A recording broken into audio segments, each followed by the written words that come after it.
बापलेकीच्या नात्याला काळिंबा फासणारी घटना, माणगाव तालुका हादरला. सख्या बापानेच केला 2 अल्पवयीन मुलींवर लैंगिक अत्याचार.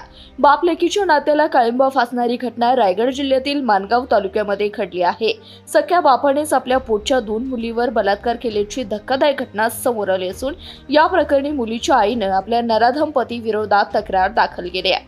बाळाराव मनोहर जाधव, वय 32 वर्ष, राहणार पडवण, तालुका तळा असे नराधम आरोपी बापाचे नाव असून पोलिसांनी त्याला अटक केली आहे. पोलीस ठाण्यात दाखल केलेल्या तक्रारीनुसार आरोपी बाप बाळाराव जाधव याने ऑक्टोबर 2024 पासून जून 2026 दरम्यान म्हसळा तालुक्यातील पाब्रा येथे तसेच तळा तालुका, माणगाव तालुका, पोलादपूर तालुका, सातारा जिल्ह्यात वेळोवेळी आपल्या 11 आणि 14 वर्षीय अल्पवयीन मुलींवर लैंगिक अत्याचार केलेत. नराधम बाप स्वतःच्या अल्पवयीन मुलींना जीवे ठार मारण्याची धमकी देऊन त्यांच्यावर सतत बलात्कार करीत असल्याची माहिती समोर आली आहे.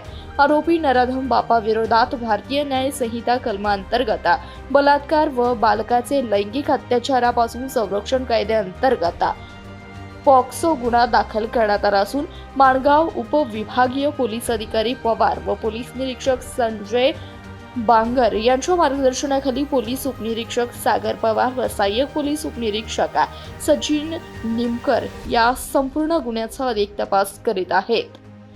जागृत महाराष्ट्र न्यूज, रामदास चव्हाण, माणगाव, रायगड.